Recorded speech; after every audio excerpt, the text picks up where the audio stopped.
Hi everyone, this is Jake from South Korea, and I'm a percussion performance major in the University of Wisconsin-Superior. So in this video, I want to tell you about Korean traditional percussion music called Samul-Nori, and how it was founded, and what it means, and what kind of instruments are used. So first of all, we're gonna go through what Samul-Nori is, and how it originated, and its historical background, and which instruments are used in the ensemble. Samul-Nori, which literally means like four objects playing, and is a traditional Korean percussion ensemble that originated in the late 20th century. And it was first created in its modern form in 1978 by Kim Deok-soo, a renowned percussionist and a performer in South Korea, along with his group Samul-Nori. The presentation of this modern approach to Korean drumming signaled a significant departure from traditional Korean music.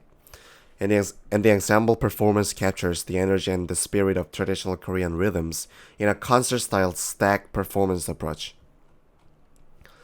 Samul-Nori stemmed from an earlier style of music that featured the same four instruments, and this tradition is called Pungmul and was based on an earlier form of music called Nongak, or farmers' music.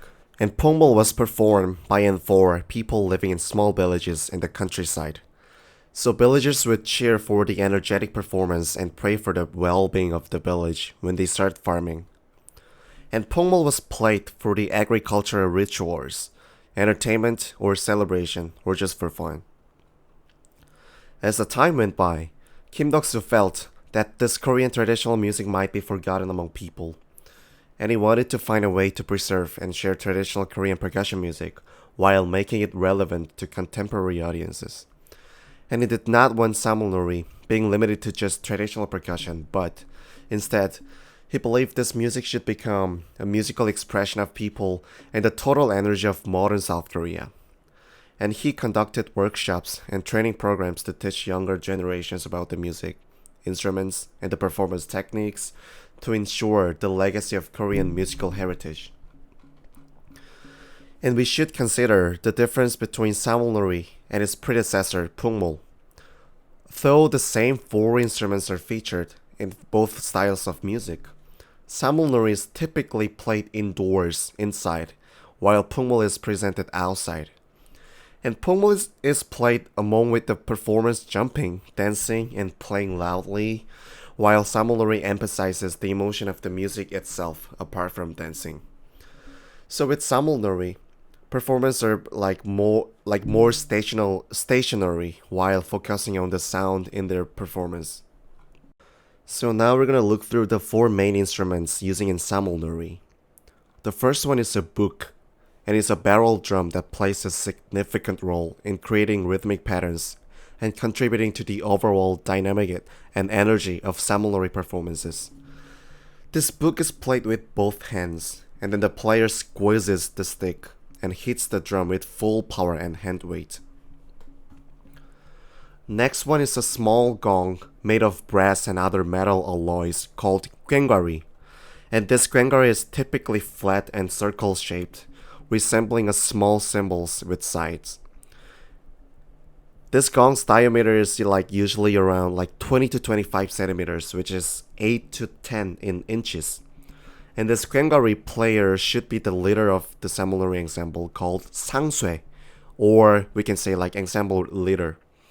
And you hold and sustain this gwangwari with your left hand while striking the center of a surface with the right hand with the stick.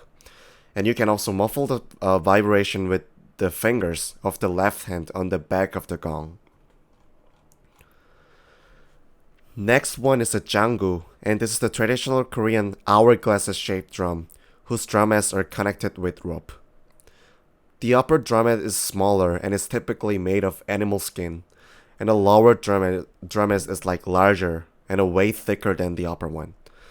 So most of the Samul-Nori rhythmic groups are featured on this instrument, and the players interact with the other performers in the ensemble while they play complex polyrhythms. And jangu players use two different sticks, one thin and flexible, and one that is like a heavier mallet. And these make two different sounds on the pair of each drumheads. And the last instrument called jing, which is the easiest one to play, but it sounds beautiful. It's like heavy and beautiful sound, it like vital to the ensemble though.